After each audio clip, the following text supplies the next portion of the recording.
وانشق البحار.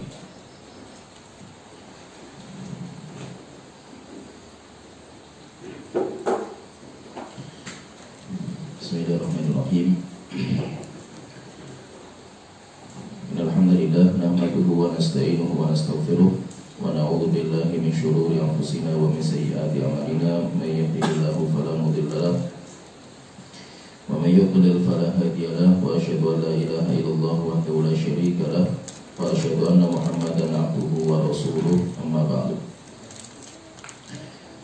Kita melanjutkan pembahasan tentang kaidah-kaidah dalam khilaf, dan telah kita sebutkan 3 kaidah. Kaidah yang pertama, khilaf atau perbedaan adalah sebuah tabiat karakter dalam kehidupan manusia. Yang kedua, kaidah yang kedua, Allah memerintahkan untuk bersatu padu dan Allah melarang dari perselisihan dan perpecahan dalam agama. Kemudian kaidah yang ketiga, persatuan adalah nikmat terbesar yang Allah berikan kepada kaum muslimin. Kita sekarang masuk kaidah yang keempat, perbedaan dalam perkara khilafiyah, yaitu masalah yang dibolehkan untuk berbeda. Perbedaan dalam masalah khilafiyah itu adalah merupakan keluasan dan rahmat Allah kepada umatnya. Yaitu kita akan membahas pada kaidah ini bahwa Allah ketika mentakdirkan kepada kaum muslimin, para ulama, untuk berbeda pandangan karena ilmu yang mereka dapatkan berbeda. Mereka itu berbeda dalam intelektual, akhirnya ijtihad mereka akan berbeda-beda. Ketika berbeda-beda, akhirnya muncul madzhab. Mazhabnya Imam Abu Hanifah, mazhabnya Imam Malik, Imam Syafi'i, Imam Ahmad. Dan mazhab bukan hanya 4, banyak sekali mazhab. Ketika mereka itu berbeda, karena ilmu yang sampai kepada mereka juga berbeda, kemampuan mereka, intelektual mereka berbeda, akhirnya ijtihad mereka, pendapat mereka berbeda. Perbedaan mereka, perbedaan ulama-ulama ini merupakan keluasan dan merupakan rahmat yang Allah berikan kepada umat Islam, sehingga kita itu sedang mendapatkan rahmat Allah dalam perbedaan yang terjadi di kalangan para ulama kita. Ulama ketika berbeda pendapat, itu rahmat Allah yang Allah berikan kepada kita, dan itu keluasan Allah, di mana orang itu memiliki keluasan dalam agama, sehingga ada yang lebih condong kepada mazhab Hanafi, ada yang lebih condong kepada mazhab Maliki, Syafi'i, Hambali. Dan semuanya saling menghormati, tidak ada paksaan, apalagi sampai menyesatkan, tidak ada. Kenapa? Karena perbedaan ulama itu rahmat. Perbedaan ulama itu adalah keluasan, di mana setiap orang boleh mengikuti pendapat ulama yang dia yakini pendapat paling kuat, pendapat yang lebih dekat dengan kebenaran. Kemudian saya sebutkan beberapa nukilan dari ucapan ulama. Saya katakan di sini, Umar bin Abdul Aziz rahimahullah ta'ala, beliau berkata, tidaklah membuatku bahagia kalau seandainya para sahabat tidak berbeda pendapat. Yaitu maksudnya itu, ketika sahabat itu, mereka itu sepakat, saya itu nggak terlalu bahagia. Jadi ketika sahabat itu nggak berbeda, tidak berbeda pendapat, malah saya itu kurang bahagia. Saya itu bahagianya kalau sahabat itu berbeda pendapat. Kenapa? Nah, ini alasan beliau. Ini maju aja, maju sedikit, ini banyak kosong, ini masih ada yang mau datang. Ini maju yang depan diisi dulu, biar nanti gak ngumpul di belakang. Umar bin Abdul Aziz belum mengatakan, tidaklah membuatku bahagia, tidaklah membuat senang. Saya tidak terlalu senang kalau seandainya para sahabat itu tidak berbeda pendapat. Kenapa? Karena jikalau mereka bersepakat dalam sebuah masalah, jika sahabat itu sepakat, maka orang yang menyelisihinya menjadi sesat. Kalau sahabat sudah sepakat, maka siapa yang menyelisih sahabat sesat, karena mereka sepakat. Akan tetapi jika mereka berbeda pendapat, orang boleh mengambil pendapat sahabat ini dan orang lain boleh mengambil sahabat itu. Sehingga dalam masalah tersebut ada keluasan untuk memilih pendapat yang lebih kuat bagi dirinya. Dalam kitab Majmu' Fatawa, Syekhul Islam dalam kitab Majmu' Fatawa beliau mengatakan, silang pendapat dalam hukum terkadang merupakan rahmat. Perbedaan pendapat dalam masalah hukum syariat itu terkadang menjadi rahmat Allah Ta'ala jika tidak menyebabkan kerusakan yang lebih besar. Yaitu apa? Tersembunyinya sebuah hukum. Yaitu hukumnya itu sampai hilang gara-gara apa? Kita itu berbeda pendapatnya sampai gotok-gotokan. Oleh sebab itu, ketika ada seorang yang menulis kitab, ada seseorang mengarang sebuah kitab, dan kitab itu diberikan judul Kitabul Khilaf, kitab yang merangkum perbedaan ulama. Kemudian Imam Ahmad mendapatkan kitab itu. Ada orang datang kepada Imam Ahmad mengatakan, Imam Ahmad, saya ngarang kitab yang saya kumpulkan dari perbedaan-perbedaan ulama dan saya juluki dengan Kitabul Khilaf. Maka Imam Ahmad mengatakan, namai kitab tersebut dengan Kitabus Sa'ah. Jangan kamu namai dengan Kitabul Khilaf, kitab perbedaan, tapi namanya dengan Kitabus Sa'ah. Kitabus Sa'ah yaitu kitab isinya keluasan dan kelapangan dalam beragama. Dan telah dinukilkan dari sebagian ulama bahwa mereka berkata, ijma, kesepakatan ulama adalah hujjah yang pasti dan jelas. Sedangkan perbedaan mereka adalah rahmat Allah yang luas. Lihat masalah ini, saya bacakan di sini. Lihat masalah ini dalam perkataan ulama dalam masalah ini dalam kitab Al-I'tisam karya Imam Asy-Syatibi, Kashful Khitab karya Imam Ibnu Asyakir, Al-Ikhtilaf Al-Fiqhi karangan Dr. Abdul Fattah Al-Bayanuni, kemudian Jami' Ulum wal Hikam, Jami' Bayanin wa Fadlih karya Imam Ibnu Abdul Bar, dan ketetapan para ulama Saudi dalam Majma' Fiqhi pertemuan yang ke-10 di Mekah yang ditandatangani 12 ulama diketahui sama Syekh bin Baz, yaitu yang saya sebutkan di sini ringkasan. Ini ucapan ulama tentang masalah khilaf yang terjadi di kalangan ulama itu rahmat banyak sekali. Cuma saya ringkaskan, maka saya jelaskan rujukannya. Siapa yang ingin mempelajari lebih detail lagi, silakan dibaca kitab yang saya sebutkan, Al-I'tisam, demikian juga kitab Jami' Bayanin wa Fadlih dan yang lainnya lengkap. Kemudian saya katakan, pengesahan khilaf ini, yaitu ketika kita katakan bahwa khilaf di antara para ulama itu rahmat. Ketika kita mengesahkan bolehnya khilaf, bukan berarti dalil, yaitu perkara ini sebagai dalil untuk mensesuaikan hadis ikhtilafu ummati rahmah, perbedaan pendapat di kalangan umat itu rahmat. Hadis itu terkenal. Kenapa? Karena hadis ini hadis yang palsu.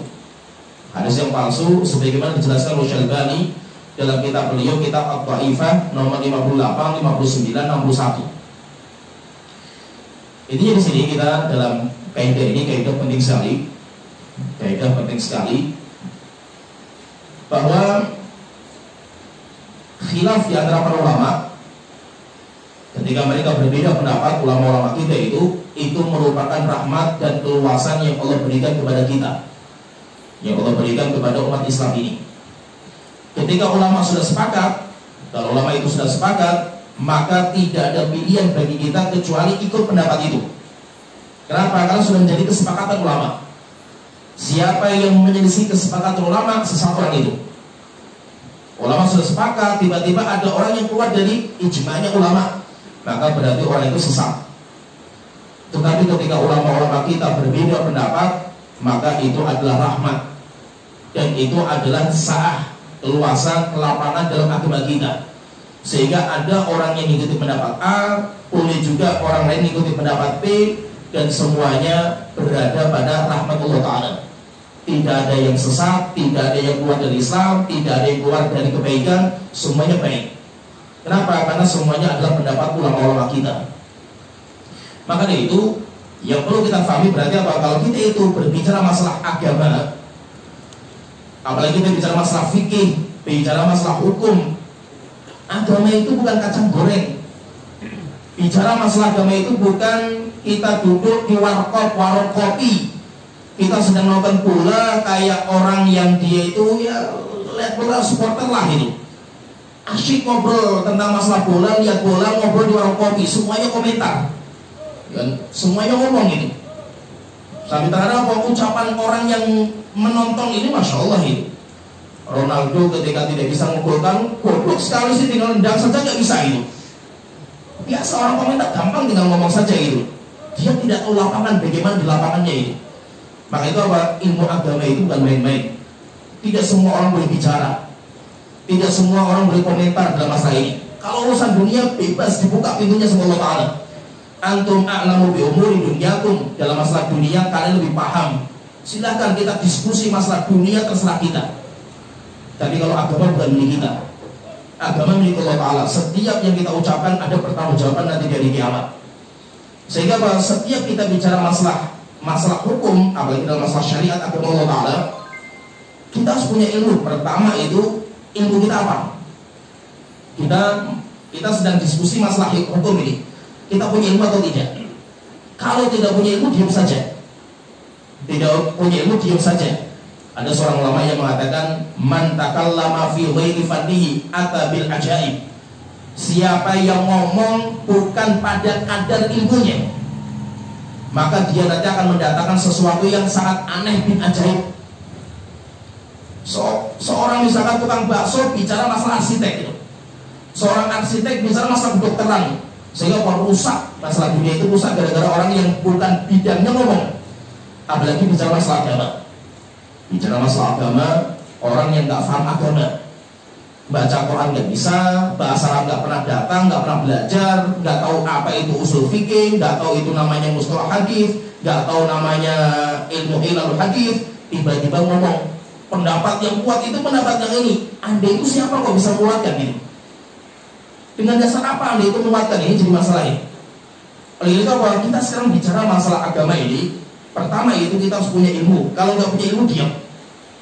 Orang nggak punya ilmu ngomong masalah agama, benar pun dosa orang itu. Oleh itu apa? Orang yang bicara di dalam masalah agama itu kan ada tiga. Ada tiga. Yang pertama, orang yang punya ilmu bicara dengan ilmunya dan benar, maka dia mendapatkan dua pahala. Idza ijtahadal hakim, kalau seorang hakim itu kan sudah tingkatan ilmunya sudah tinggi, bicara masalah hukum kemudian fatwanya benar, maka pahalanya dua. Lahu ajrun, dia itu mendapatkan dua pahala. Yang kedua, ini masalah yang kedua, orang yang kedua. Kalau seorang hakim itu berhukum, seorang yang sudah punya ilmu, dia itu menguatkan ilmunya, menggunakan ilmunya untuk mengambil sebuah hukum, dan rupanya hukumnya keliru. Hasilnya itu keliru hukumnya itu, maka dia mendapatkan satu pahala. Ini orang yang kedua. Yang ketiga, orang yang bicara karena kebodohan. Belum layaknya menjadi hakim, belum layak menjadi ulama, belum layak untuk menjawab pertanyaan, untuk diskusi, ngomong orang itu. Kata para ulama, tidak peduli benar dan salahnya. Mau benar dosa, mau salah pun dosanya tambah berlipat-lipat itu. Sehingga bahwa seorang yang ngomong bicara masalah agama, hatta benar ucapannya itu, tapi kalau dia itu bicara karena kebodohan, dia berdosa. Sehingga bahwa pilihannya cuma tiga. Oleh itu orang bicara masalah agama itu ada tiga ini. Tinggal apa? Kita itu mengacak diri kita itu siapa nih? Oleh itu kata Umar bin Abdul Aziz belum mengatakan rahimullahu imra'an arafa qadra nafsi. Semoga Allah itu merahmati seseorang yang tahu kadar dirinya, dia itu siapa gitu. Kalau memang dia itu orang awam itu siapa? Orang yang nggak punya standar ilmu. Bukan orang awam itu orang yang di luar, bukan. Bukan berarti kita semuanya itu penuntut ilmu, bukan. Kita itu orang awam. Siapa orang awam itu? Orang yang nggak bisa Al-Quran, nggak bisa bahasa Arab, nggak tahu usul fikih, nggak tahu mustalah hadis, nggak pernah belajar akidah, nggak pernah belajar fikih, itu orang awam. Mayoritas kita orang Indonesia mayoritas awam semuanya, hatta yang sudah ngaji. Jangan sampai kita katakan bahwa orang-orang yang ngaji itu penuntut ilmu, bukan. Atau penuntut ilmu apa itu? Jadi kita orang awam, tahu kita itu standarnya kita orang awam, ahli taklid kayak orang biasa lah gitu, orang biasa juga ahli taklid juga gitu. Kemudian ada yang kedua itu ada ahli penuntut ilmu. Siapa penuntut ilmu itu? Dia punya bahasa Arab, punya fikih, usul fikih, muskolah, belajar ini, belajar ini, tetapi dia tidak bisa sendiri dalam menetapkan hukum. Itu namanya apa? Itu namanya penuntut ilmu. Dan ada namanya ulama. Kalau ulama, dia sudah bisa istinbat dengan berdiri sendiri. Nah, jadi apa? Orang itu harus tahu kadarnya diri dia itu siapa. Saya itu siapa sih? Sehingga apa?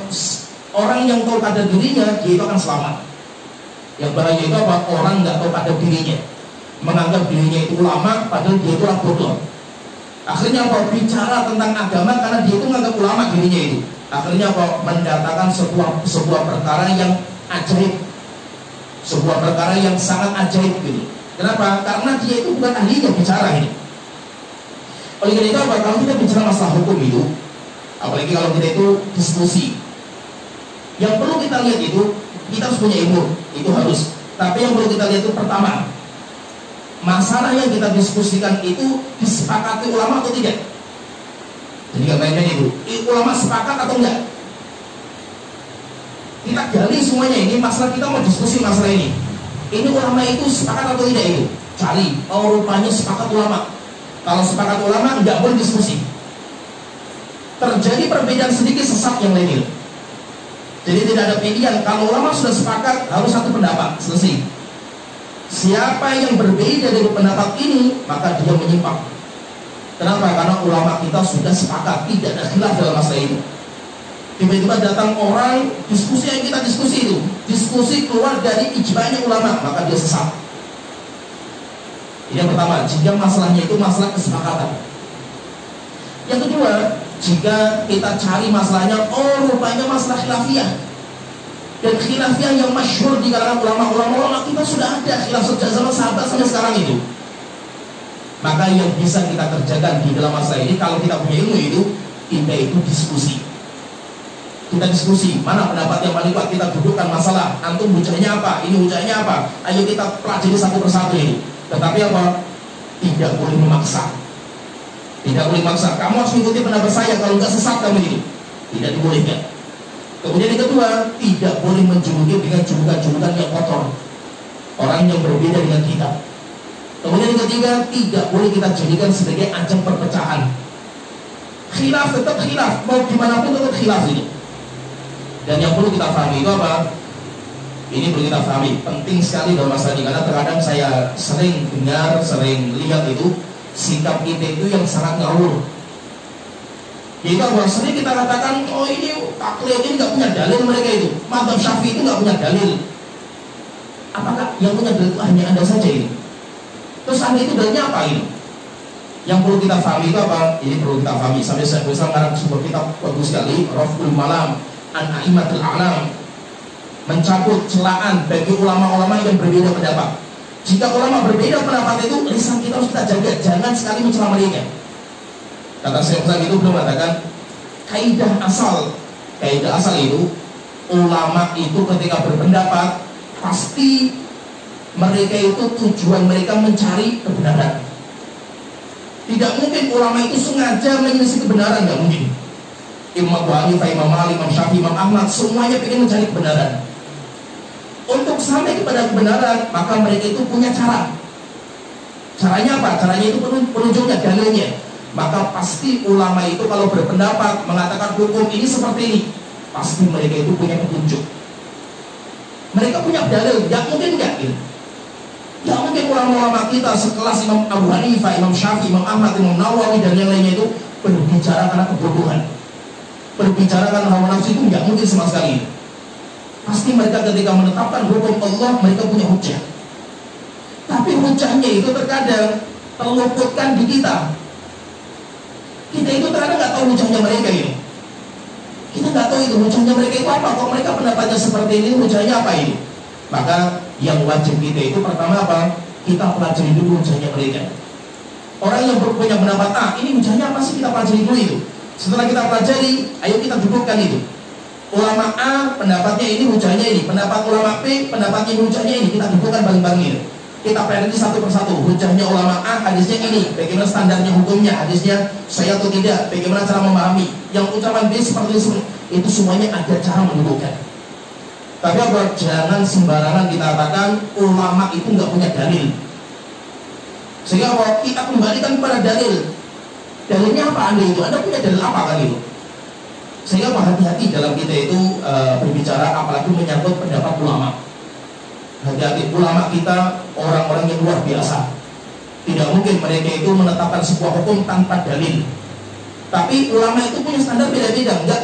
Dan hebatnya ulama kita itu karena kuatnya ilmu mereka itu tidak hanya berdalil dengan satu dalil untuk menunjukkan hukum. Jadi ini bagian ini bedanya orang bodoh, orang awam itu orang bodoh. Bedanya orang awam dengan ulama, bedanya apa?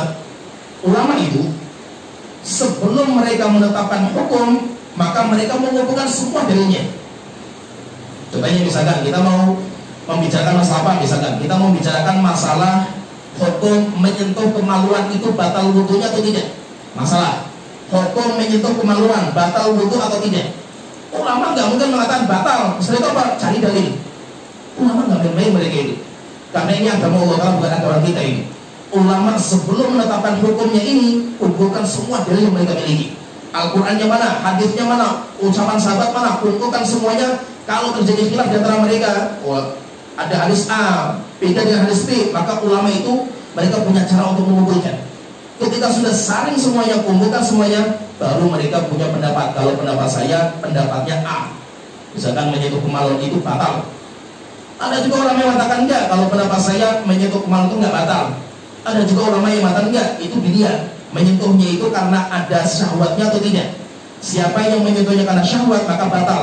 Ada yang mengatakan enggak, bukan seperti itu, menyentuh itu dengan telapak tangan. Siapa yang megang di antara telapak tangan batal, yang tidak maka enggak batal. Kenapa kok hasilnya bisa beda-beda seperti ini? Karena memang dalil yang mereka miliki itu beda-beda. Oleh itu apa maksudnya di sini itu? Ketika masalah itu masalah khilafiyah, maka kita itu diskusikan dengan hati lapang, diskusi dengan baik, kita itu ngobrol, kita tujuannya apa? Mencari kebenaran, karena dengan diskusi itu akan banyak ilmu yang kita miliki. Tapi ini khusus penuntut ilmu.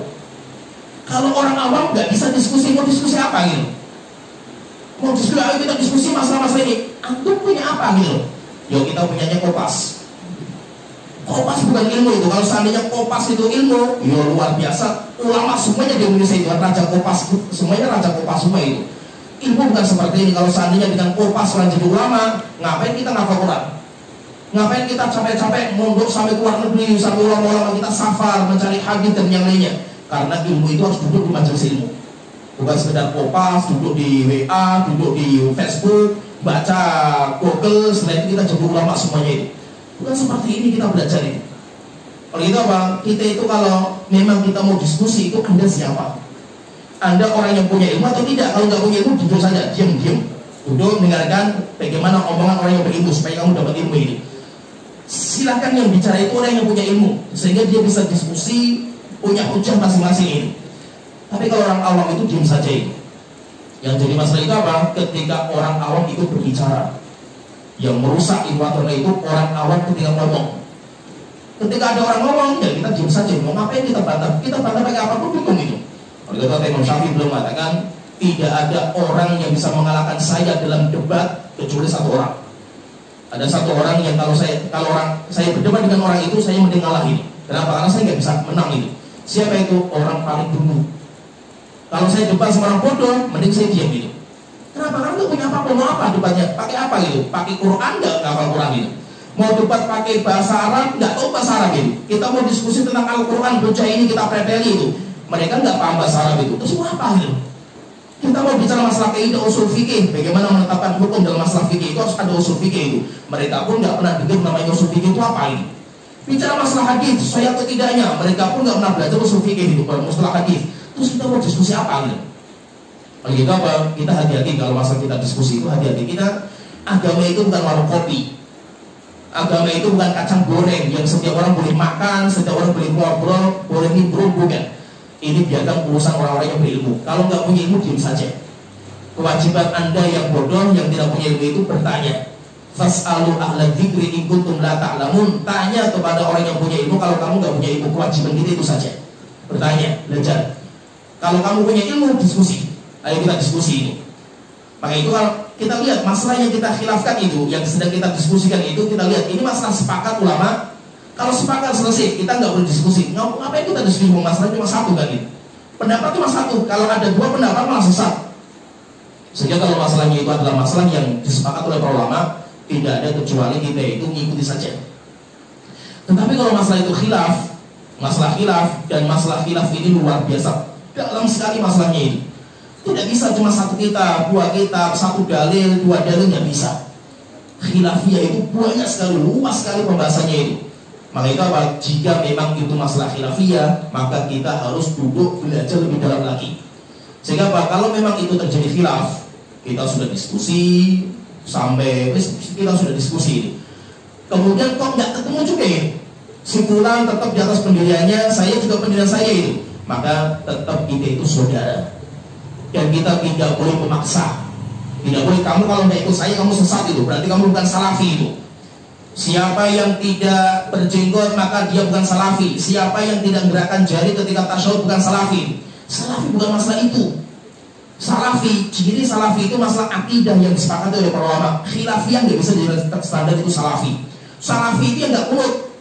Siapa yang kunut subuh maka dia bukan salafi. Salafi itu apa gitu? Salafi itu bukan slogan-slogan kita saja itu. Bukan, salafi itu sebuah karakter disepakati oleh para ulama sejak zaman sahabat sampai sekarang nggak ada khilaf. Itu namanya dinamakan dengan gelar salafi. Sedangkan masalah-masalah khilafiyah bukan salafi. Maka itu jika memang ini masalah khilafiyah, khilafiyah itu sesuatu yang luas, sesuatu yang orang itu boleh memiliki pendapat yang berbeda sama kita, dan kita tidak boleh memaksa orang itu untuk mengikuti pendapat kita. Saya akan bacakan beberapa ucapan ulama supaya kita lebih paham lagi. Kalau kita pengen dalami ini lebih banyak lagi pendapat, tapi saya bacakan intinya. Jika memang ulama itu berbeda pendapat, maka perbedaan mereka itu rahmat. Dan itu sebagai keluasan yang Allah berikan kepada kita, sehingga kita boleh memilih yang punya ilmunya. Saya katakan yang punya ilmunya silakan memilih mana pendapat yang lebih kuat. Yang tidak punya ilmunya diam saja, taklid. Kewajiban orang yang tidak punya ilmu, kewajiban orang bodoh itu taklid. Itu yang Allah wajibkan bagi mereka. Tidak bisa kita kembali kepada dalil. Pakai dalil apa itu? Ya, kita harus kembali kepada dalil. Dalilnya apa nih? Yang anda miliki apa itu? Akhirnya apa? Nanti lama-lamanya taklid juga ini. Sering terkadang kita itu mencela orang-orang yang bermadzhab. Mazhab Syafi'i misalkan di negeri kita, mereka itu orang-orang yang fanatik taksub. Pertanyaan, kalau anda, kita kembali kepada dalil. Nah, dalilnya apa? Masalah ini dalilnya mana? Ayatnya mana? Al-Qur'annya mana? Yo, itu pendapatnya Ustaz itu kan itu. Berarti anda juga fanatik sama Ustaz itu gitu. Sekarang ada dua ini. Ada orang yang bermadzhab Syafi'i, fanatik sama mazhab Syafi'i. Taksub lah, karena mereka orang awam. Sehingga mereka taksubnya sama Imam Syafi'i. Ya, mereka taklidnya sama Imam Syafi'i. Kalau anda taklidnya sama Ustadz, nah pertanyaan ini, Imam Syafi'i sama Ustadz itu derajatnya lebih tinggi mana ini? Imam Syafi'i ulama yang ilmunya diakui sedunia, nggak ada khilaf di antara ulama dalam masalah keilmuan Imam Syafi'i. Kalau Ustadz anda itu siapa yang ngakui? Di luar negeri sudah nggak dikenal itu, nggak diakui ilmunya kan gitu. Oh ini itu apa? Mazhab Syafi'i. Orang yang bermazhab mereka juga taklid sama, mereka juga taklid. Taklid itu nanti akan kita bahas di kitab ini juga ada. Taklid itu wajib bagi orang awam. Taklid itu punya wajib bagi orang awam. Bagi orang awam, orang bodoh yang nggak punya ilmu, kewajiban mereka taklid. Daripada kita taklid sama ustadz yang dia itu belum diakui di dunia, mending orang itu fanatik atau taklidnya sama Imam Syafi'i. Taklidnya sama Imam Nawawi, ulama besar al-hadis. Daripada apa? Taklidnya sama Ustadz A, Ustadz B, Ustadz C. Siapa Ustadz anda itu? Apakah ilmunya diakui? Apakah pendapatnya Ustadz anda itu diakui sedunia? Sehingga apa? Sama-sama taklid. Apa yang diributkan kan gitu? Anda yang bermadzhab Syafi'i, mereka juga karena orang awam mereka taklid sama mazhab Syafi'i. Anda pun juga taklidnya sama Ustadz juga itu. Sama-sama taklid, kecuali kalau anda punya ilmu. Anda punya ilmu, ayo kita duduk. Mazhab Syafi'i, masalah ini dalilnya ayat ini. Nah, ayat ini itu maksudnya apa? Ayo kita pelajari. Tafsirnya kayak apa, asbabun nuzulnya kayak apa, kemudian lugatnya secara bahasanya, lugahnya itu kayak apa ini? Ini masalahnya bis kayak apa ini? Ayo kita diskusi. Kalau anda punya ilmu, tapi kalau anda nggak punya ilmu, Al-Quran nggak hafal, bahasa Arab nggak tahu, usul fikih nggak tahu, usul hadis nggak tahu, kita mau diskusi apa gitu? Bingung kita itu. Ya, sampai ada orang pernah diskusi sama saya, ya intinya dalam SMS ke saya ini. Pertama tanya-tanya saya jawab itu. Tiba-tiba saya tahu juga arahnya itu, dia mau kemana saya tahu itu. Makanya saya bilang, udah gini aja, kalau memang kita mau diskusi lewat HP, jebol tangan saya nulis gitu. Kita mau diskusi pakai HP, hujahnya banyak sekali itu, ayatnya ini saya ngeteknya kayak apa gitu. Kalau Anda mau diskusi silakan, datang ke rumah saya, tak siapkan kopi, tak siapkan roti. Datang ke rumah saya, tapi syaratnya pertama, diskusi pakai bahasa Arab. Bahasa Jawa nggak dikenal itu, bahasa Indonesia nggak diakui di Al-Quran dan Hadis. Nggak ada namanya Al-Quran Hadis itu pakainya bahasa Indonesia itu. Diskusi pakai bahasa Arab. Yang nggak ada bahasa Arab, mundur, jangan untuk diskusi ini. Yang kedua, standarnya pakai hadis. Hadisnya sesuai atau tidak? Ucapan ulama siapa yang menyesuaikan standarnya apa? Ini yang jadi standar dalam diskusi ini. Usul fikih, dalam menetapkan fikih, usul fikihnya apa itu? Kalau nggak punya, kita mau diskusi apa gitu? Bingung juga gitu mau diskusi, dia nggak tahu apa-apa kan gitu. Kita mau diskusi apa gitu? Sekarang ini masalah ini, hukum masalah ini, kita mau diskusi pakai apa gitu? Al-Quran nggak tahu, hadis nggak tahu, ucapan ulama nggak tahu, bahasa Arab saja nggak tahu, mau diskusi apa gitu. Sehingga bahwa ini jadi masalah itu. Dan itu terkadang bahwa hatta kita, teman-teman salafi itu terkadang bahwa ini jadi masalah. Dan itu bukan hanya di sini, di mana-mana. Yaitu kalau kita sudah ngaji, sudah jenggotan, kita sudah cingkrang, sudah pakai jubah, seakan-akan kita itu sudah penuntut ilmu itu. Namanya penuntut ilmu itu bertahun-tahun mereka mondok, belajar bahasa Arab saja butuh 2 tahun lebih. Bahasa Arab, saya belajar bahasa Arab 2 tahun. 2 tahun tok, belajar bahasa Arab 2 tahun itu saja belum selesai. Setelah itu saya pindah ke Jogja belajar Al-Quran setahun full, belajar ngafal Quran, itu saja belum selesai.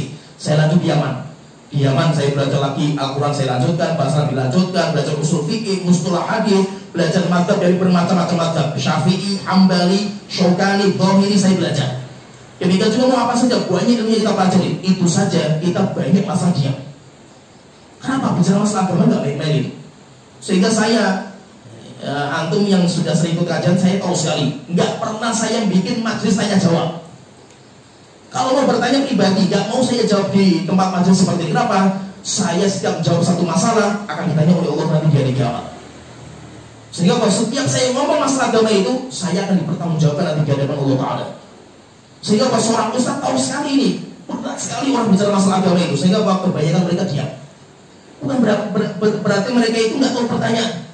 Mereka itu sangat paham pertanyaan, tapi ketika ada pertanyaan terlontarkan, diskusi dilontarkan dalam masalah agama itu, yang pertama kali mereka cari itu selamat dari hujah nanti di hadapan Allah Ta'ala. Sehingga kalau lebih banyak diam. Lebih banyak diam. Imam Malik ditanya 60 pertanyaan, yang dijawab cuma 4 pertanyaan. Sisanya belum atau saya nggak tahu. Saya nggak tahu.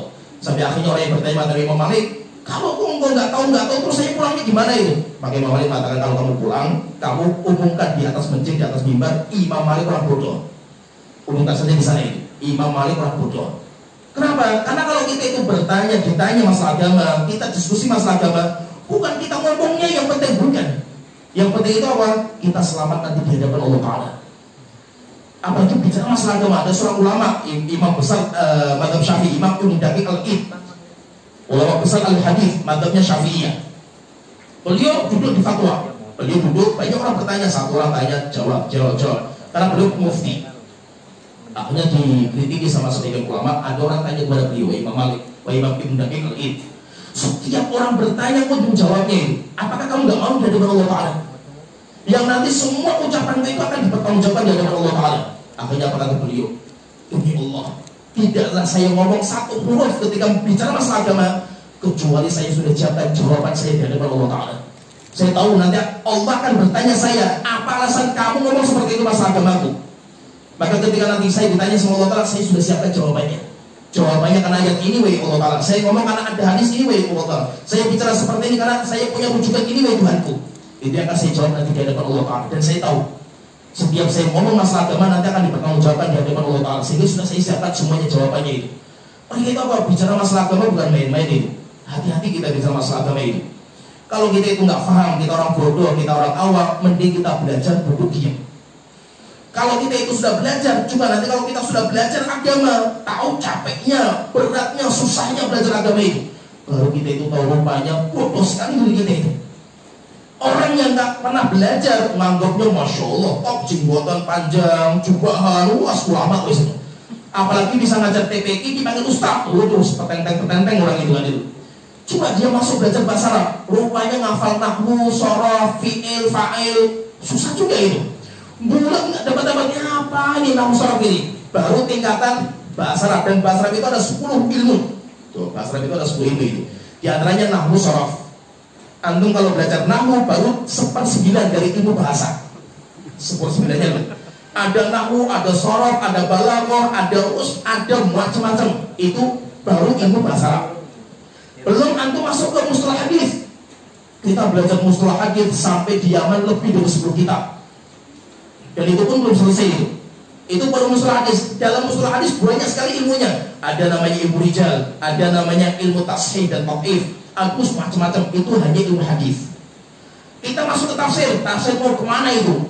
Tafsirnya apa macam-macam. Demikian juga qiraah, bacaan Quran pun macam-macam itu. Ada 10 qiraah. Antum punya umur 60 tahun saja menghabiskan waktu untuk mempelajari qiraah Al-Quran nggak selesai. Kita masuk ke fikih. Fikih mau apa? Fikihnya siapa? Fikihnya Hambali, fikihnya Syafi'i. Fikihnya Syafi'i seperti lautan yang nggak bertepi. Kitabnya banyak sekali itu. Terus mau apa itu? Apa yang harus sombongkan itu? Ketika kita belajar ilmu, baru kita tahu bodohnya diri kita itu. Oh, rupanya itu saya itu bodoh ya, rupanya itu. Baru tahu nanti kalau kita belajar itu. Tapi kalau kita nggak pernah belajar, seakan-akan kita itu orang paling pintar di dunia itu. Ini jadi masalah ini. Begitu apa kita pahami bahwa khilaf di antara para ulama itu rahmat. Sehingga kalau kita itu terjadi khilaf, kalau Anda punya ilmu untuk bicara, silakan diskusi. Diskusi mana yang lebih kuat bagi Anda, silakan diikuti. Tetapi kalau Anda itu orang bodoh, orang awam, nggak ada namanya diskusi. Orang awam itu yang ada cuma duduk dengar kajian. Dengar kajian saja nggak paham gitu. Ya kan? Dengar kajian saja ngantuk gitu. Terus mau diskusi apa gitu? Sudah orang awam, dengar kajian nggak paham, ketika duduk kajian tidur gitu loh. Mau diskusi apa aja kan gitu. Kecuali kalau Anda itu sudah belajar Al-Quran, sudah belajar usul fikih, mustalah, ayo kita diskusi kan itu. Nah, jadi intinya perbedaan di antara ulama itu kalau memang itu masalah khilafiyah itu rahmat, sehingga siapa yang mengikuti pendapat A maka itu yang terbaik bagi dia, siapa yang mengikuti pendapat B itu pun juga terbaik bagi dia sesuai dengan kemampuan yang dia miliki. Saya sebutkan beberapa ucapan ulama yang menunjukkan akan khilaf di antara ulama itu rahmat. Qala Imam Malik, Imam Malik sangat terkenal sekali Imam Malik. Imam Malik itu punya kitab namanya Muwatta Imam Malik. Beliau pernah diminta sama khalifah waktu itu, raja waktu itu namanya Harun Ar-Rasyid. Harun Ar-Rasyid itu pernah punya niatan, apa tujuannya? Pengen menjadikan undang-undang negara itu kitabnya beliau, kitabnya Imam Malik. Jadi kitabnya Imam Malik, yaitu berarti mazhabnya mazhab Maliki, pengen dijadikan sebagai undang-undang negara. Kalau jadi undang-undang negara, berarti semua masyarakat dipaksa untuk ikuti mazhab Maliki. Maka ketika beliau punya niatan seperti itu, dipanggil Imam Malik itu, datang kepada Imam Malik, kita ingin jadikan kitab engkau namanya kitab Al-Muwatta, kita jadikan sebagai undang-undang negara. Apa kata beliau? Kata Imam Malik ini, karena cerdasnya beliau paham sekali itu khilaf di antara manusia itu, di antara ulama itu. Maka beliau mengatakan, ya Amirul Mukminin, wahai raja kaum muslimin, inna ikhtilafal ulama rahmatun minallah. Sesungguhnya khilaf yang terjadi di antara ulama itu adalah rahmat dari Allah Ta'ala ala hadil ummah, yang Allah berikan kepada umat ini. Kullun yattabi'u ma sahha indahu. Setiap pendapat, setiap ulama, mereka itu mengikuti dalil yang lebih kuat baginya. Sehingga ada namanya mazhab Hanafi, Maliki, Syafi'i, Hambali. Kenapa? Karena semuanya itu mengikuti pendapatnya mereka itu sesuai dengan dalil yang mereka miliki. Wa kullun ala huda, kata beliau, dan semuanya itu benar di atas petunjuk semuanya itu. Wa kullun yuridullah, dan semuanya itu mencari Allah Ta'ala, mencari kebenaran, semuanya itu pengen mendapatkan pahala. Setelah itu beliau mengatakan, dan memaksa mereka untuk ikuti satu pendapat itu nggak bisa, wahai khalifah, itu nggak bisa, dan saya nggak mau seperti itu. Maka beliau mengatakan, biarkan manusia berjalan sesuai dengan pendapat-pendapat yang ada. Yang mengikuti mazhab Hanafi silahkan, yang mengikuti mazhab Maliki silahkan, mengikuti mazhab Syafi'i silahkan. Saya tidak mau, wahai khalifah. Jika saya apa? Ilmu saya dipaksa untuk memaksa orang mengikuti pendapat saya pun nggak mau itu. Biarkan manusia itu berjalan sesuai dengan ilmu yang sampai kepada mereka. Al-Imam Ibnu Qudamah, beliau mengatakan bagus sekali ucapan beliau. Saya bacakan ucapan beliau. Ja'ala fi salafi hadhil ummati a'immatan minal a'lam. Saya ringkaskan karena panjang sekali ucapan beliau. Ini di kitab Muqaddimah yang beliau sebutkan di kitab Al-Mughni. Demikian juga nanti beliau sebutkan ringkasannya di akhir kitab Lumatul Itiqad. Kalau kita belajar Lumatul Itiqad, Kita di pondok, saya kemarin ngadar daurah untuk santri Lumatul Itiqad. Karena Imam Qudamah itu 1 pekan selesai. Ya, 1 pekan. Nah, di akhir-akhir ucapan beliau bagus sekali itu. Maka beliau mengatakan, ja'ala fi hadhil ummat fi salafi hadhil ummati a'imatan minal a'lam.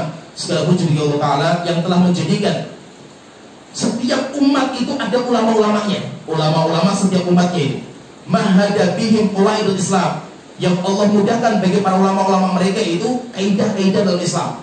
Wa awdaha bihim mushkilatul ahkam, dan Allah jelaskan kepada mereka, Allah jelaskan kepada para ulama itu hukum-hukum yang rancu. Itu Allah buka sama mereka itu.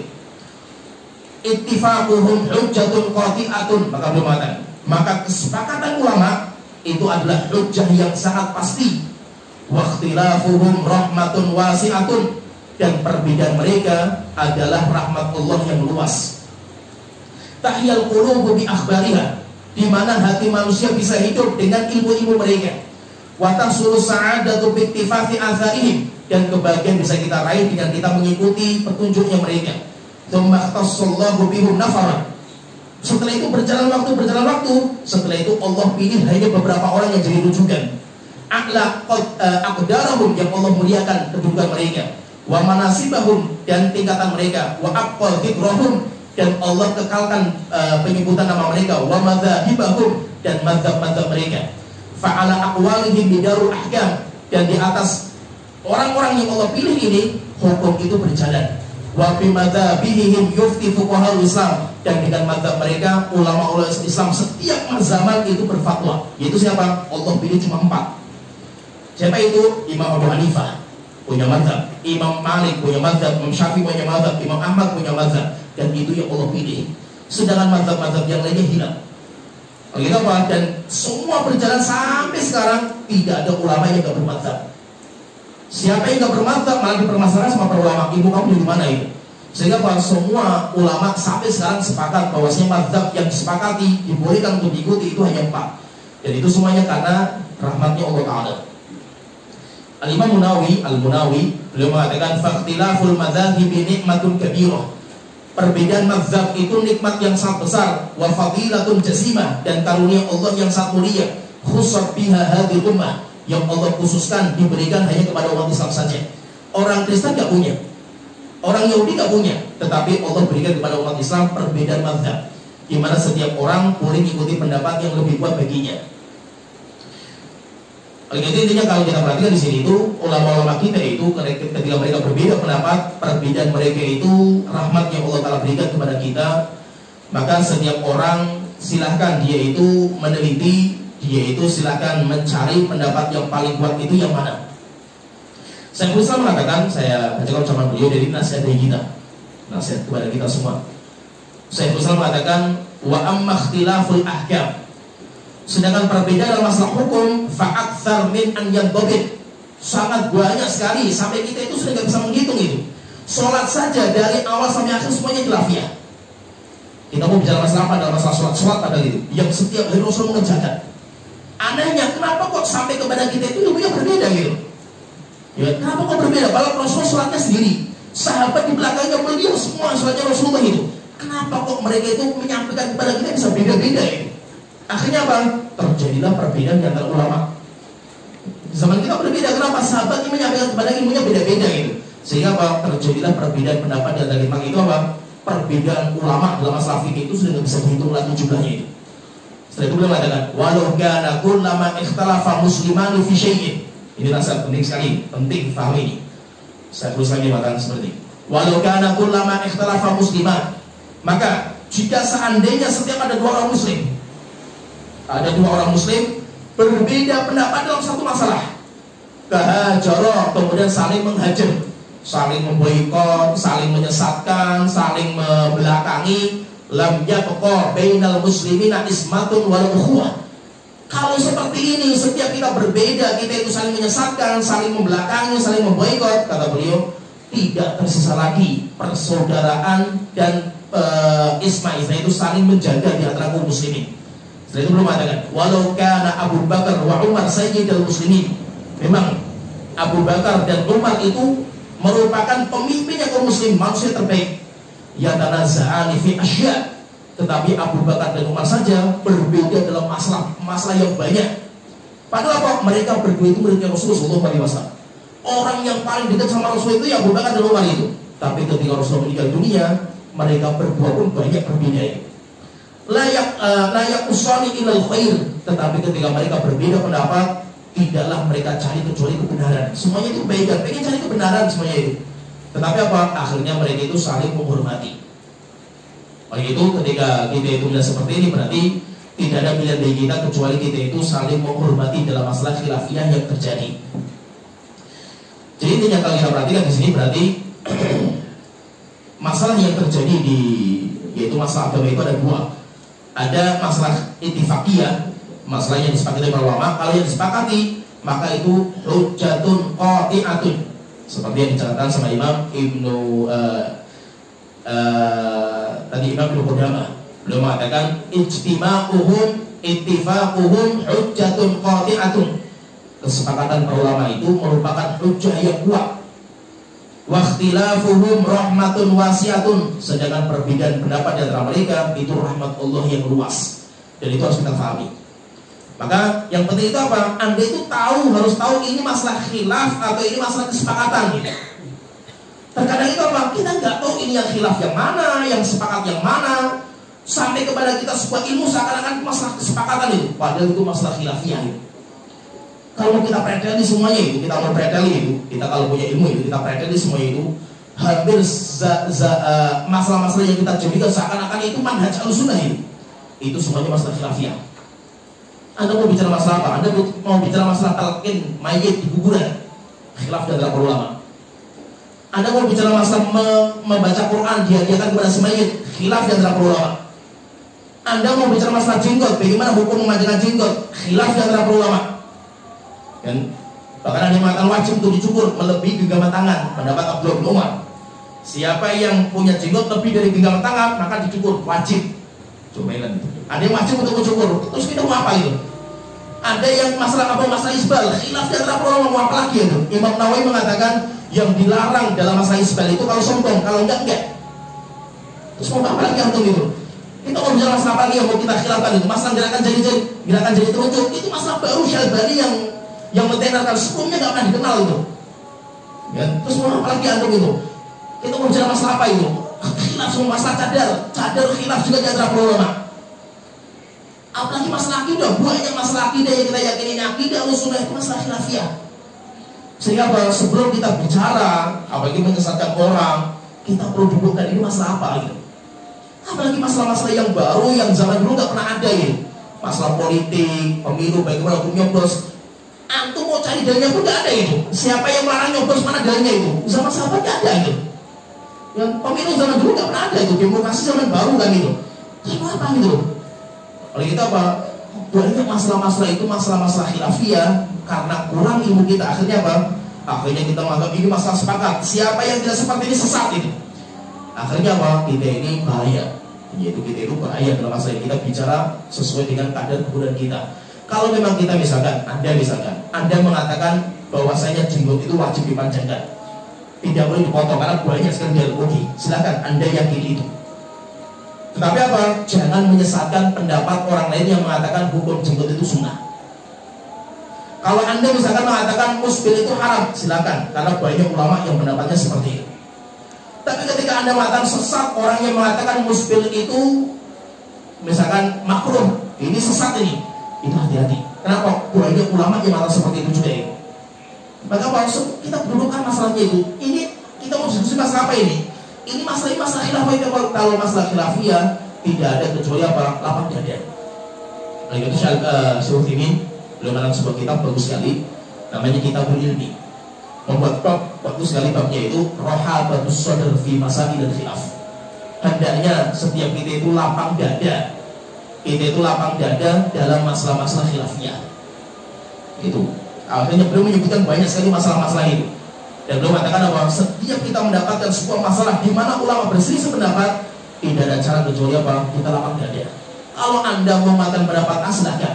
Tapi jangan memaksa pendapat yang B, apalagi sampai menyesatkan, apalagi sampai mengatakan nggak punya dalil, apalagi sampai mengatakan menyelisih dalil. Ini jadi masalah ini. Menyelisih dalil apa gitu? Mereka punya dalil, nggak mungkin nggak punya dalil itu. Pasti mereka itu punya dalil, karena mereka bukan orang bodoh. Mazhab itu, mazhab ulama-ulama kita itu orang pintar. Mereka punya dalil dalam masalah mengambil istinbat hukum mereka. Jadi dalam masalah agama ini kita harus paham tentang masalah khilafiyah yang ada di kalangan para ulama. Jangan kita berbicara tentang masalah agama jika kita nggak tahu mana yang ittifaq, masalah yang disepakati sama para ulama, dan mana masalah-masalah yang para ulama itu berselisih pendapat. Dan para ulama itu mereka sampai membuat sebuah masalah yang penting, disebutkan oleh banyak sekali para ulama, bahwa orang yang tidak tahu khilaf tidak akan merasakan manisnya hukum fikih, tidak akan terasa ilmu agama kalau dia itu nggak tahu khilaf itu. Maksudnya di sini itu siapa yang dia itu belum tahu khilaf di antara para ulama, maka orang itu tidak akan merasakan indahnya ilmu fikih. Indahnya ilmu fikih itu ketika apa? Kita itu mempelajari khilafnya para ulama. Dan ulama-ulama kita mengatakan siapa yang tidak tahu khilaf jangan berbicara, apalagi berfatwa, jawab pertanyaan. Dan siapa yang tidak tahu khilaf jangan dianggap ulama, berarti dia masuk orang bodoh. Ya, penuntut ilmu itu harus tahu khilaf itu, mana khilaf di antara ulama. Jangan sampai dia berbicara sesuatu, rupanya ulama itu sudah sepakat akan berbeda dengan kita itu. Nah, saya sebutkan beberapa ucapan ulama yang menunjukkan bahwa mengenal masalah khilafiyah itu, mana masalah-masalah yang khilafkan oleh para ulama itu penting sekali. Supaya apa? Supaya kita itu bisa lapang dada, supaya kita itu bisa toleransi. Kenapa? Kita tahu ini masalah khilafiyah ini. Disebutkan oleh Imam Syatibi dalam kitab beliau, dan Imam Syatibi ini termasuk ulama yang kuat sekali usul fikihnya. Mengarang kitab bagus sekali, namanya kitab Al-I'tisam. Kitab bagus. Demikian juga kitab yang lainnya bagus sekali kitab beliau. Beliau menyebutkan banyak sekali ucapan ulama dalam masalah ini. Al-Imam Qatadah bin Da'amah harus disebutkan secara cepat. Man lam ya'rifil ikhtilaf lam yashumma anfuhul fiqha. Imam Qatadah mengatakan siapa yang tidak tahu khilaf di antara para ulama, dia tidak akan mencium harumnya ilmu fikih dengan hidungnya. Imam Hisham bin Abdullah Ar-Razi belum mengatakan, man lam ya'rif ikhtilaf al-qira'ati falaysa biqari'. Siapa yang tidak tahu perbedaan qira'ah dalam baca Quran, maka dia bukan qari'.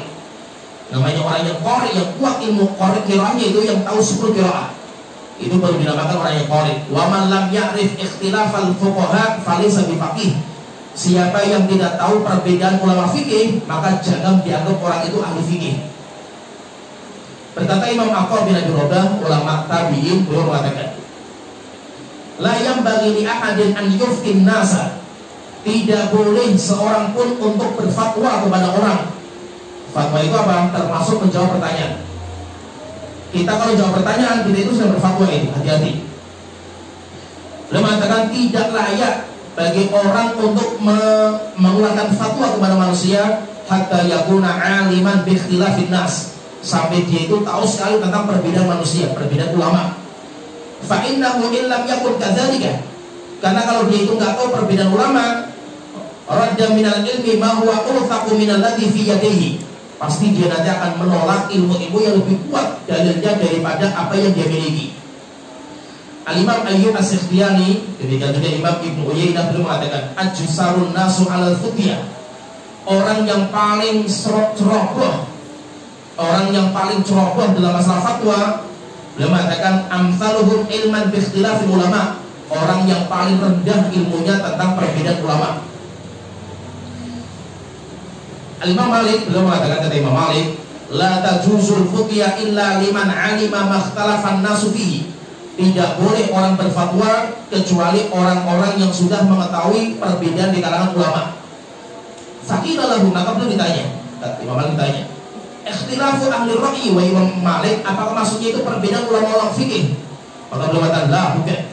Ikhtilafu ashabi Muhammad, perbedaan para sahabat Rasulullah SAW. Wa aliman nasih wal mansukh, dan dia harus tahu mana yang nasih dan mana yang mansukh. Minal Quran, dari Al-Quran. wa min hadithi Rasulullah sallallahu alaihi wasallam, dan dia tahu tentang hadisnya Rasulullah sallallahu alaihi wasallam. Yahya bin Salam beliau mengatakan, perhatian ini juga penting sekali jawab beliau itu, karena banyak di antara kita orang yang sudah ngaji itu ceroboh sekali dalam masalah ini. Kata Yahya bin Salam beliau mengatakan, la yang bagi liman lam ya'rif al-ikhtilaf ayyuftiya. Tidak selayaknya bagi orang yang tidak tahu perbedaan ulama untuk berfatwa. Setelah itu beliau mengatakan, kata beliau coba ini, wala yajuzu liman lam ya'lam al-aqawil ay yaqulu hadza ahabbu ilayya. Dan tidak layak bagi orang yang belum mengetahui pendapat-pendapat ulama untuk mengatakan ini pendapat yang lebih saya cintai, ini pendapat yang lebih kuat, ini pendapat yang lebih roji. Roji menurut siapa itu? Roji dari mana itu? Itu dia nggak tahu khilaf juga di antara para ulama itu. Dan kalau saya sering lihat seperti ini, sering sekali ini pendapat yang nggak kuat ini. Nggak kuat dari siapa itu? Dari siapa yang kata nggak kuat yang itu? Apa munculnya kok? Kenapa? Alasannya apa nggak kuat itu? Kita nggak tahu juga itu pendapat yang mana. Ada berapa pendapat dalam masalah ini, mana rujukannya, dalilnya mana. Kemudian kalau kita bisa menilai pendapat yang kuat ini pendapat yang lemah, ini pendapat yang dalilnya lemah ini. Dari mana Anda bisa mengatakan seperti itu? Maka orang yang tidak mengetahui pendapat ulama jangan berbicara ini pendapat ini lebih saya sukai, pendapat ini lebih kuat, pendapat ini lebih rajih itu. Rajih apa landasannya apa itu? Al-Imam Sa'id bin Abi Ubadah belum mengatakan man lam yasma' al-ikhtilaf fala ta'udu aliman. Siapa yang belum mendengar khilafiyah di antara para ulama, jangan kamu anggap sebagai ahli ilmi. Imam Al-Qabisah bin Utbah beliau mengatakan la yuflihu man la ya'rifu ikhtilafan nas. Tidak akan sukses dalam masalah ilmu orang yang tidak tahu perbedaan ulama. Karena itu intinya kita hati-hati. Kalau kita itu orang awam, diam saja. Tetapi jangan sampai kita orang awam tetapi kita ikut nimbrung, kita ikut merojekkan, kita ikut mengomentari, kita ikut menguatkan, kita ikut melemahkan. Ini bahaya. Ini yang bahaya. Jadi ini kita katakan di sini bahwa perbedaan pendapat di antara ulama itu rahmat. Tetapi saya katakan di sini, ketika kita katakan itu rahmat, khilaf di antara para ulama itu rahmat, bukan berarti kita itu mengesahkan hadis ikhtilafu ummati rahmah. Karena ini sering dibawakan sama ulama-ulama fikih ini, hadis ini. Padahal ini hadisnya hadis palsu, tidak ada sanadnya itu nggak ada, yang dhaif nggak ada, yang sahih nggak ada, dhaif nggak ada, palsu pun nggak ada ini. Sampai ada ulama Imam Syuruti mengatakan saya sudah cari kemana-mana itu, semua sumber ilmu hadis nggak mendapatkan satu sanad pun masalah di sini. Sehingga berarti apa? Ini hadis ini nggak punya sanad. Jadi kalau kita cari itu sanadnya mana, nggak ada sanadnya itu. Sehingga apa? Hadis ini hadis palsu. Sehingga dimasukkan oleh Syalbani nanti dalam kitab Dhaifah, dan beliau mengatakan ini hadis yang palsu. Maka bukan berarti apa kita itu ketika mengatakan bahwa perbedaan di antara ulama itu rahmat, berarti kita itu menguatkan hadis ini ini hadis palsu. Tetapi maknanya kita dudukkan. Kita sekarang bicara masalah mana. Oke, hadisnya secara hujjahnya, secara pendalilannya itu kuatnya, hadis ini kita katakan dhaif atau palsu, lemah sekali, nggak bisa dipakai. Tapi kita mau bicara masalah yang lain, yaitu kita apa? Lah terus kalau maknanya benarnya, maknanya benarnya. Kalau untuk masalah makna, kita nggak bisa dengan memakai satu dalil saja itu. Kita harus kumpulkan semua masalah ini baru kita mempelajari maknanya.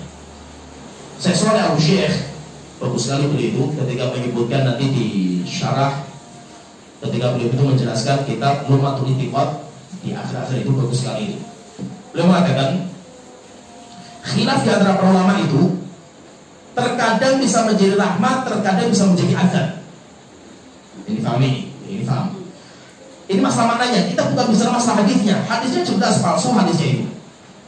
Tetapi apa? Ulama banyak sekali yang mengatakan bahwa ikhtilafuhum rahmah. Perbedaan ulama itu rahmat, dan hampir ulama berbicara seperti itu. Nah, sekarang pertanyaan di sini terus bagaimana mendudukan hadis ini? Hadis ini palsu, ya. Kita dudukkan maknanya. Berarti maknanya itu kita terima atau tidak itu? Ikhtilafu ummati rahmat, perbedaan umat itu rahmat, kita terima nggak itu maknanya itu? Maka kita katakan maknanya itu ada dua. Perbedaan itu ada dua. Ada perbedaan yang rahmat, ada juga perbedaan yang tidak rahmat. Perbedaan yang menjadi musibah.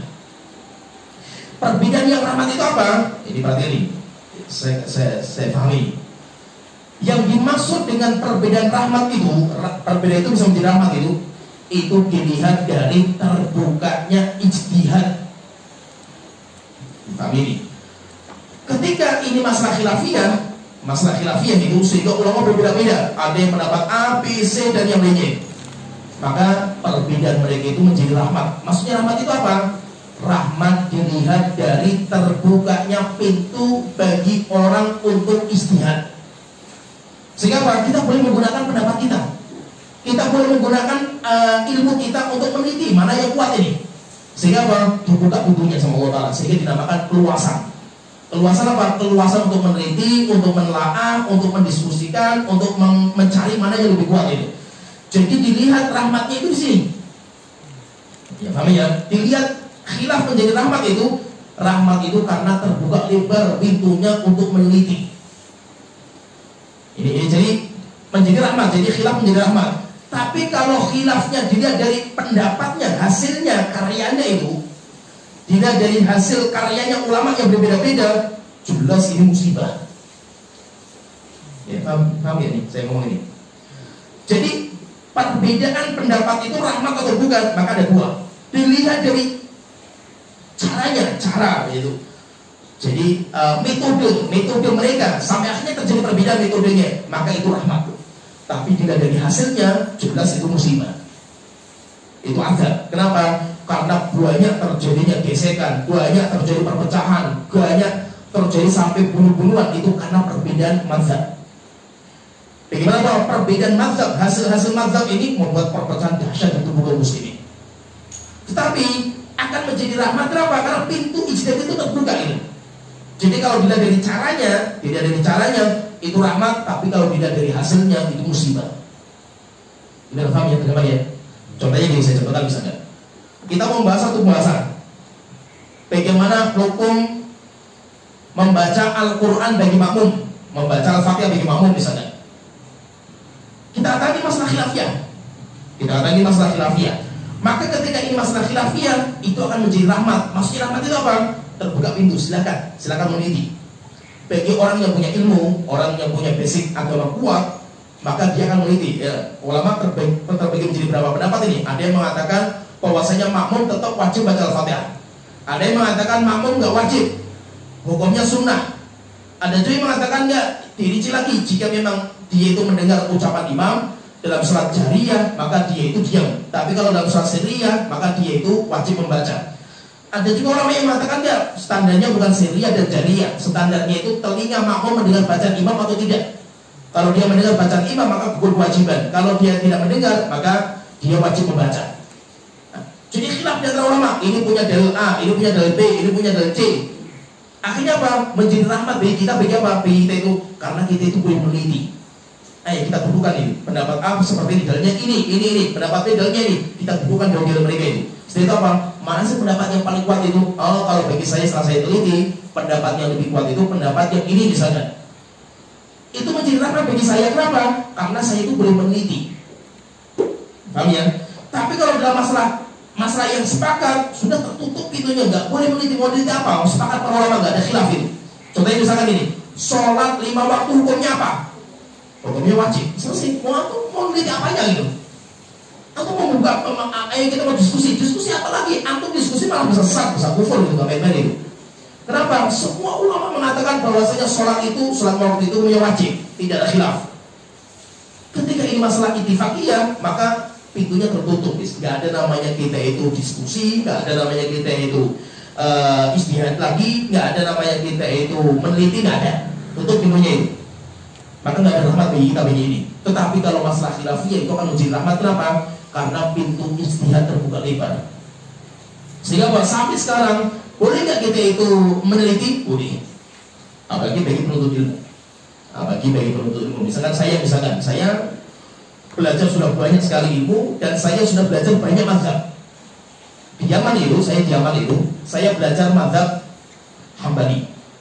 Beberapa kitab saya belajar mazhab Hambali. Saya juga belajar mazhab Syafi'i. Maka saya belajar mazhab Syafi'i sama ulama dunia sekarang, termasuk mufti yang sudah sangat senior itu, sudah tua itu. Itu saya belajar sama beliau, sampai banyak sekali kitab itu sama beliau itu. Mazhab Syafi'i. Saya juga belajar mazhab Ghazali. Saya punya guru Ghazali Tulen. Saya juga belajar kitab atau mazhabnya Syaukani. Syaukani itu mazhab banyak sekali dipakai di Yaman, karena Imam Syaukani itu orang Yaman.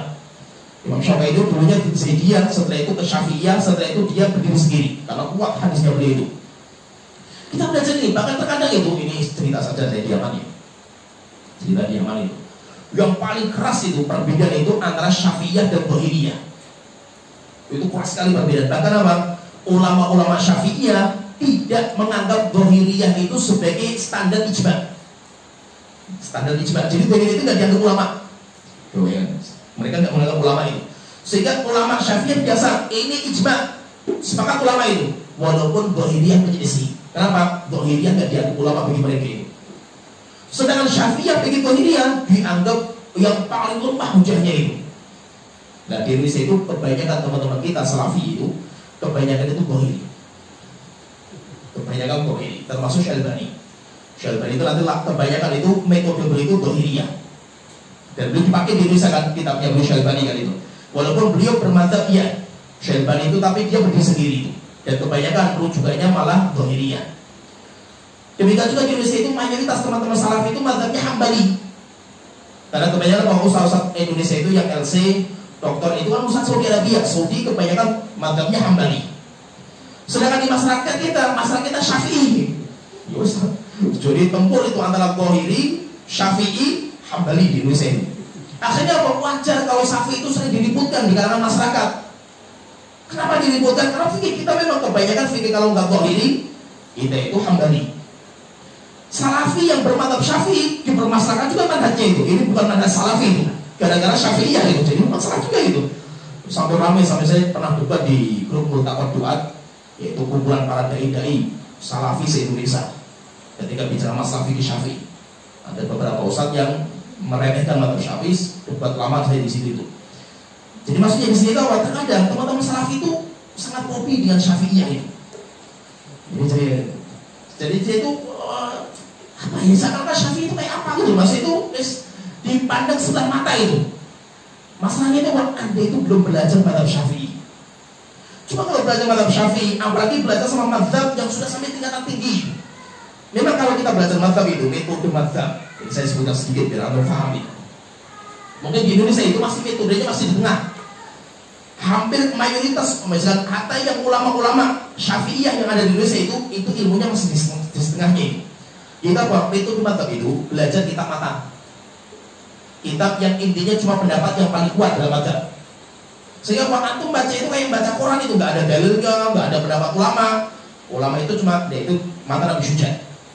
Misalkan rukun sholat ada ini, wudu ada 5, 1, 2, 3. Terus nggak ada masalah khilaf, pembahasan nggak ada. Kenapa? Bagi orang awam. Itu namanya kitab, namanya matan. Dipelajari ini dulu, dihafal, dibuatkan ilmunya. Setelah paham ini, baru naik ke kitab selanjutnya, mulai dibahas lebih lengkap lagi. Misalkan Al-Fatihah, Al-Fatihah itu kayak gini, ada masalahnya kayak gini. Belum ada dalil juga itu. Nanti kalau sudah kokoh lagi, naik lagi tingkatan berikutnya, baru disebutkan khilaf di antara madzhab sendiri. Madzhab Syafi'i misalkan, dalam masalah ini terpecah menjadi 2 pendapat. Pendapat A seperti ini, pendapat B seperti ini. Tapi yang mu'tamad itu pendapat B. Baru dikenalkan khilaf di antara madzhab. Madzhab Syafi'i itu naik lagi, mulai disebutkan dalil secara ringkas. Kalau sudah dalil secara ringkas, masalah ini dalilnya A, satu saja. Naik lagi ke tingkatan berikutnya, mulai pendalaman dalilnya, cara istinbatnya, ininya, baru disebutkan. Tingkatannya lebih tinggi lagi, baru muqaranah bainal madzhab. Ini madzhabnya Syafi'i, dalilnya ini, hujahnya kayak ini, cara istinbatnya seperti ini. Madzhabnya Maliki kayak gini, madzhab Hambali kayak gini. Langsung kita dudukkan, kita diskusikan. Dan itu sudah sampai tingkatan paling tinggi. Itu namanya kitab, kalau dalam fikih Syafi'i namanya Majmu' Syarah Muhadzab. Tapi tebalnya 40 jilid. Antum mau baca berapa hari itu? Dalam kitab madzhab Hambali ada namanya kitab Al-Mughni yang ditulis sama Imam Ibnu Qudamah. Kitab Al-Mughni Imam Ibnu Qudamah ngarang 4 kitab. Pertama ngarang kitab Al-Mughni. Mughni itu kitab terakhir bagi fikih, belajar fikih itu. Hampir 40 jilid juga itu. Setelah itu apa? Ini diringkas sama beliau menjadi setengahnya. Al-Basit setengahnya diringkas lagi, lebih kecil lagi. Kemudian diringkas lagi menjadi kitab matan, kecil sekali. Bagi orang belajar kitab ini dulu, yang paling kecil, naik lagi. Sehingga apa? Dalam belajar mazhab gak mungkin awal-awal antum ketemu dalil, gak mungkin gitu. Nah di Indonesia itu mungkin yang dipelajari mazhab Syafi'i itu masih di tengah itu. Sehingga apa? Antum kalau ketemu sama orang-orang Syafi'i yang di Indonesia, mereka jarang nyampe ke dalil. Paham gak? Tergambar gak? Paham gak? Seringnya apa? Ketika ditanya masalah ini apa? Di kitab, misalkan Matan Takrib, ini ada di kitab Safinatun Najah. Ini kitab nggak ada dalilnya ini, Syafi'iyah itu nggak punya dalil mereka itu. Kita kembali kepada Al-Quran dan Sunnah itu. Nah, kebanyakan Salafi menilainya dari itu. Ya paham nggak? Gampang ya saya ngomongin. Karena apa? Di masyarakat kita itu ilmunya memang masih di situ, belum sampai ke dalil mereka itu. Ilmunya belum sampai ke dalil. Mazhabnya Syafi'iyah yang di Indonesia itu. Kalau saya di Yaman, saya belajar dari awal, dari mata Nabi Syuja naik terus sampai ke tingkatan paling tinggi dalam mazhab Syafi'i, dan saya sudah belajar dalilnya. Sehingga ketika mazhab Syafi'i matan seperti ini, dalilnya mereka apa sih? Ini dalilnya. Istimewanya bagaimana sih? Kita sudah tahu itu karena kita sudah belajar. Bagi kita apa? Bagi kita yang sudah belajar tentang mazhab dan dalilnya mereka, kita itu sangat paham sekali. Ulama Syafi'i gak main-main dalam berhujjah. Tapi kalau belum sampai ke sini, memang anggap mazhab Syafi'i itu gak punya dalil. Kenapa? Kitab-kitab yang mereka pelajari itu gak ada dalilnya sama sekali. Bukan gak punya dalil, belum waktunya dalil itu disampaikan.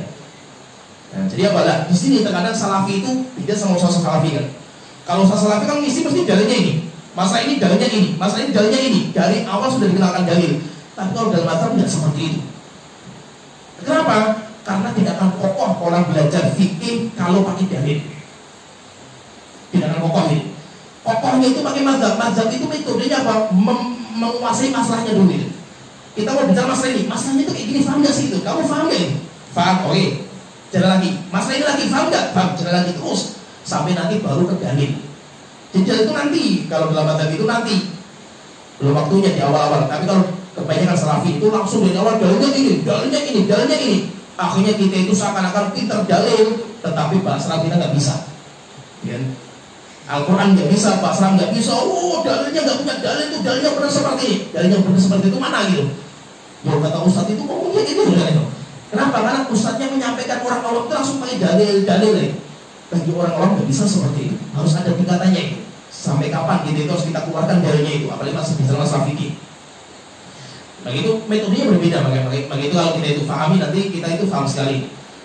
Jadi maksudnya di sini itu ketika kita itu belajar banyak mazhab, dan mazhab itu rupanya punya metode sendiri-sendiri dan hasilnya itu sendiri-sendiri. Ketika terjadi perbedaan di antara mereka, akhirnya kita itu bisa lapar dada.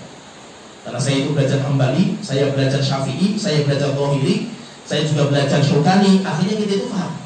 Bahkan yang saya ceritakan tadi itu, saya di Yaman itu, saya punya guru saya itu, saya pagi belajar Syafi'i, kalau pagi itu belajar fikih Syafi'i, sama Syekh Aiman, semoga Allah mengamati beliau, masya Allah Syekh Aiman. Sorenya saya belajar fikih Dhahiri, sama namanya Syekh Abdul Aziz Al-Adni. Kalau pagi Syafi'i dihabisi Dhahiri bersama Syafi'i. Wah, Dhahiri itu kayak gini, habis itu dalam satu masalah itu. Sore harinya Dhahiri habis Syafi'iyah. Saya belajar dalam satu hari itu, masya Allah itu. Jadi mau ramai sekali itu, belajar ini kayak gini, belajar ini kayak gini. Kenapa? Alhamdulillah dengan seperti itu kita itu toleransi santai gitu. Ya, kita itu toleransi sekali. Kenapa? Karena kita tahu pendapat ulama gitu. Kita dulu misalkan masalah gerakan jari ya, saya dulu di Indonesia mengatakan wajib. Bahkan saya itu dulu pendapatnya ketika awal-awal mengenal sunnah itu, siapa yang tidak menggerakkan jari telunjuk ketika tasyahud bukan Salafi. Neraka semua semuanya itu kebanyakan itu. Gak main-main kita dulu itu, apalagi orang baru maju kan semangatnya top sekali kan gitu. Subhanallah, kita berangkat di Yaman, hadis yang dikuatkan sama Imam Syalbani tentang masalah gerakan jari telunjuk itu didhaifkan sama Syekh Mubil.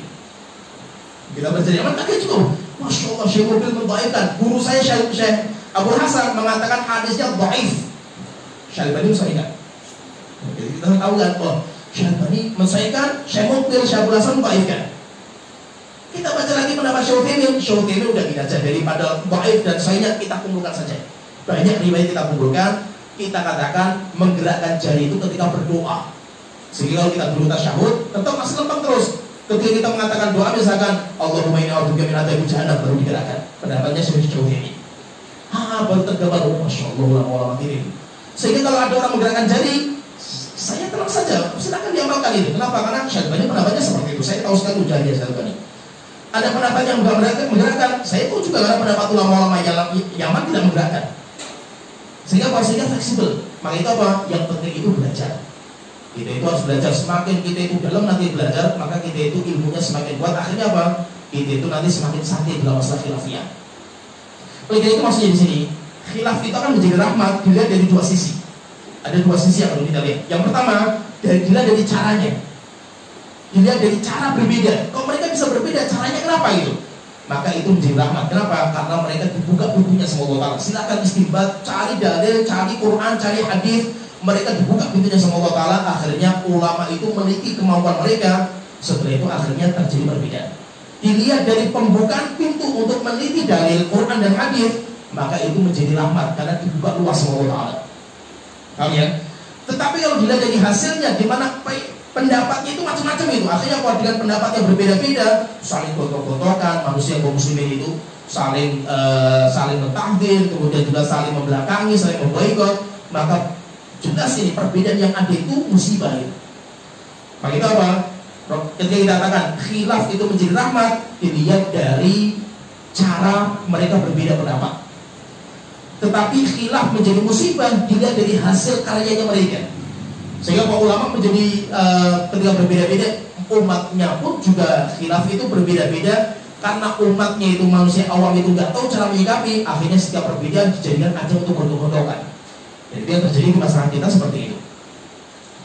Intinya kita pelajari di sini bahwa perbedaan pendapat itu menjadi rahmat dan keluasan yang Allah berikan kepada umat Islam, sehingga ulama sejak zaman sahabat sampai sekarang mereka terbiasa bersih pendapat dan mereka saling menghormati dan semuanya mencari kebenaran, semuanya punya hujah, semuanya punya dalil, tetapi cara pendalilan mereka itu berbeda-beda sesuai dengan tingkat kemampuan intelektual mereka.